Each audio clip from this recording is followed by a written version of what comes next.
Donc aujourd'hui, dans la vidéo, je voulais te parler de l'auto-sabotage. Peu importe, où tu en es dans ton chemin de vie, si tu es, dans une démarche de devenir, la meilleure version de toi, ce qui va se passer, c'est qu'au bout d'un moment, on atteint tous, un palier où on atteint tous, notre limite.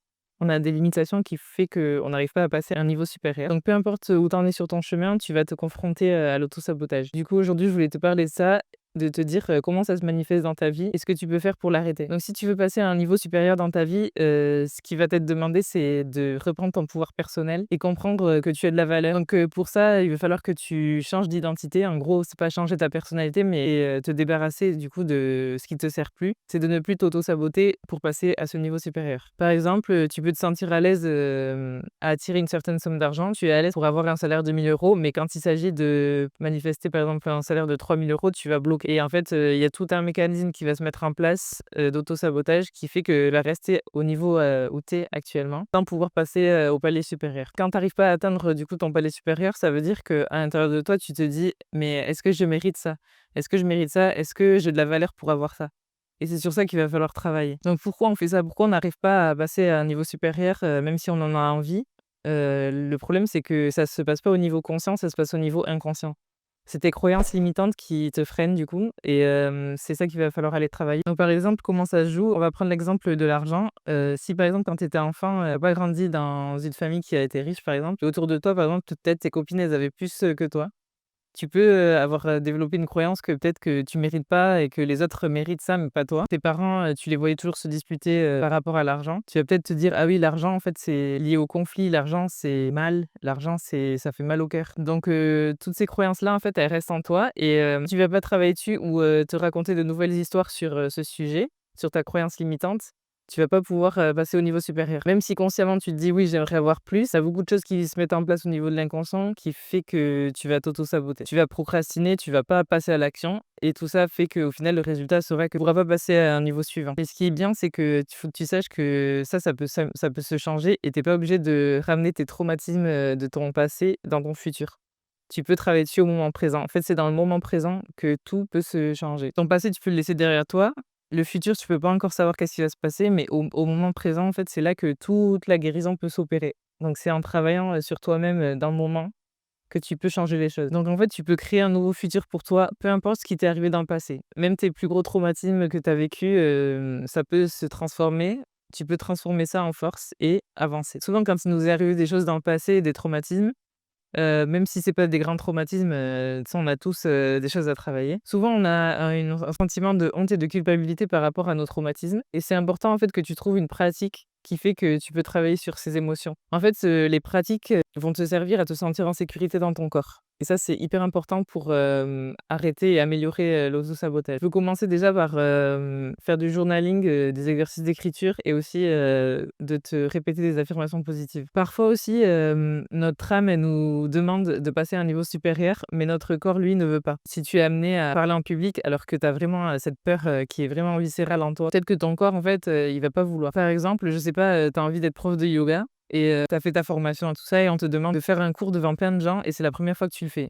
Peut-être que, tu vas tomber malade ou, tu vas pas réussir à parler, tu vois? Ton corps, il va se dire: «Non, je peux pas, en fait, c'est trop pour moi. Je peux pas passer cette étape». Mais en fait, toi, au fond de toi, tu as vraiment envie. Donc là, dans ces cas-là, en fait, c'est de l'auto-sabotage. Il faut que tu te dises, «Non, je suis amené à faire de grandes choses dans ma vie. J'ai envie de passer à un niveau supérieur». Donc tu te demandes: «Est-ce que, mon corps, il fait ça parce que je suis hors de ma zone de confort et du coup, est-ce que j'ai envie d'y aller ou est-ce que vraiment, je suis pas prête et que je dois arrêter?» En général, si tu as eu l'opportunité, c'est que tu es prête. Quand, l'opportunité se présente, faut que tu te demandes: «Je dis non par auto-sabotage ou est-ce que vraiment, je suis pas prête, quoi». Faut être, honnête avec toi et savoir si, quand une opportunité se présente à toi, est-ce que tu t'auto-sabotes parce que tu te sens pas prête, parce que vraiment tu es pas prête ou parce que tu te sens pas prête alors que tu es prête. Donc l'auto-sabotage, il vient toujours d'une croyance limitante. L'auto-sabotage, il va venir dans ta vie de plusieurs façons. Ça peut être, par rapport au perfectionnisme, la procrastination, ne pas savoir poser ses limites et ne pas savoir dire non, de ne pas se sentir, légitime face aux opportunités et du coup dire non alors qu'au final, on était prête à passer à l'action. C'est de l'auto-sabotage de refuser une opportunité alors qu'on est prête. Ça peut être par rapport, aussi à l'automutilation et aux addictions. Donc ce qu'il va falloir que tu fasses, c'est que tu identifies dans ta vie, les moments où tu fais de l'auto-sabotage.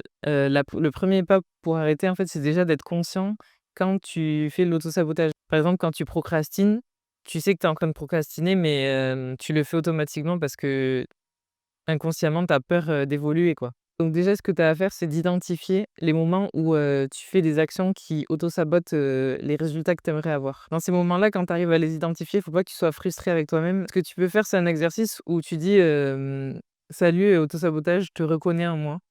Tu identifies et tu reconnais que c'est là. Tu veux lui dire, «Je te reconnais, merci d'avoir été là, pour, moi toutes ces années, mais maintenant je veux passer à un niveau supérieur et j'ai plus besoin de toi. J'ai plus besoin que tu me protèges». Je veux lui dire: «Maintenant je me sens en sécurité, tu peux partir». Faut que tu aies un dialogue avec toi-même, en fait, pour rassurer les parts de toi, en fait, qui ont peur de passer à un niveau supérieur. Quand tu reconnais ces parts de toi-là, en fait, tu les libères. Si quand tu reconnais, que tu fais de l'auto-sabotage, tu as de la compassion pour toi dans ces moments-là, tu vas voir que petit à petit, tu vas réussir, en fait, à changer tes actions. Faut savoir aussi que l'auto-sabotage, c'est un mécanisme de défense. Donc c'est incroyable, mais vraiment, c'est pour te protéger que ton cerveau met tout ça en place. Ça peut paraître bizarre, mais c'est comme ça. C'est pour ça qu'il faut vraiment que tu aies de la compassion avec toi-même quand, ça se produit parce que de toute façon, peu importe, là où tu en es, si tu veux passer à un niveau supérieur, tu vas être confronté à l'auto-sabotage. Ça va être inévitable, mais c'est ça pour tout le monde, même les gens, tu penses qu'ils ont tout, s'ils veulent aller à un niveau supérieur, dans tous les cas, il y aura des blocages et il va falloir passer au-dessus. En fait, ce mécanisme de défense, il se met en place parce qu'il y a des parties de toi qui pensent que tu ne mérites pas.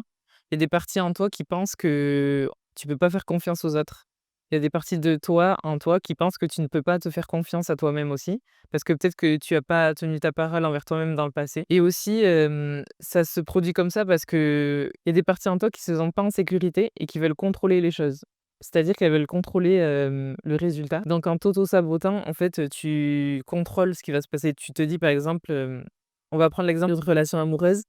Tu rencontres quelqu'un, cette personne elle est bien pour toi et puis, au final, tu fais des choses, qui font que la relation elle s'arrête et tu te dis: «Beh, de toute façon je le savais, de toute façon moi toutes mes relations amoureuses elles marchent pas». Au final, c'était un peu de l'auto-sabotage sans que tu t'en rendes compte et tu as maîtrisé le résultat final qui fait que ça n'a pas marché. Ces parties de toi, elles essaient de contrôler le résultat final parce qu'elles veulent pas souffrir. Elles essayent d'éviter la douleur et l'échec. Donc en fait, ça vient d'une intention de te protéger, mais tu peux te dire que quand ça t'arrive, il faut se parler à soi-même et se dire que tu n'es plus une petite fille qui a besoin d'être protégée. Maintenant, tu peux dire merci à ces parts de toi qui essaient de te protéger, mais tu peux leur dire aussi que tu n'as plus besoin d'elles et que maintenant tu n'as plus besoin de cette protection qui t'empêche d'avancer au final. Ce qui est important de faire quand ça t'arrive, c'est de passer à l'action. En fait, il faut que tu te rendes compte de ce que tu fais, d'être consciente des moments où tu t'auto-sabotes.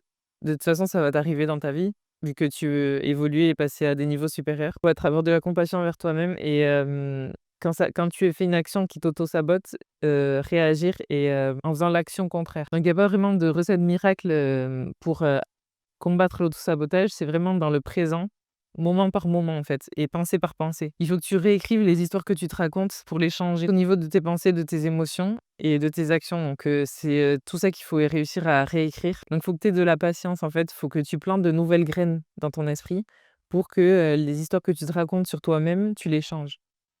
Ça va être vraiment, de réécrire une nouvelle identité. Donc parfois, quand, il nous est arrivé des choses, dures dans notre vie, ce qu'on a tendance à faire, c'est, dire que c'est la faute des autres ou critiquer et ça, il faut que tu changes ça. Il faut que la critique, tu la changes par de la gratitude, que tu te dises que OK, il y a des gens qui t'ont fait ça, mais maintenant c'est à toi de reprendre ton pouvoir personnel. En fait, quand tu rumines en te disant que c'est la faute des autres, tu leur donnes toute ton énergie et toi, en fait, tu t'auto-sabotes et tu n'arrives pas à passer à l'action.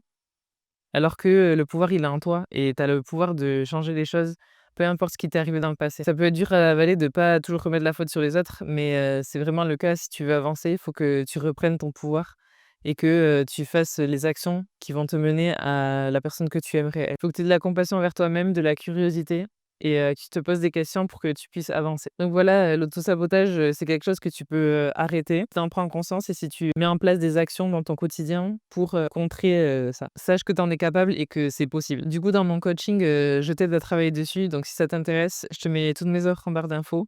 J'ai aussi, un e-book gratuit où tu peux commencer à faire un travail sur toi en toute autonomie. Donc pour finir, ce que je t'invite à faire, c'est de choisir un domaine de ta vie et de voir, quelle action tu peux mettre en place dès aujourd'hui pour arrêter l'autosabotage. Faut savoir que si tu fais de l'autosabotage, c'est parce que tu n'arrives pas aussi à recevoir et ça se travaille. Tu peux commencer petit, par exemple, de commencer à accepter à recevoir des compliments, à recevoir de l'aide, des choses comme ça. Donc faut, étendre ta capacité à recevoir si tu veux, pouvoir te débarrasser de l'autosabotage. Donc j'espère que cette vidéo t'aura aidé. Merci d'avoir regardé et je te dis à bientôt dans une nouvelle vidéo.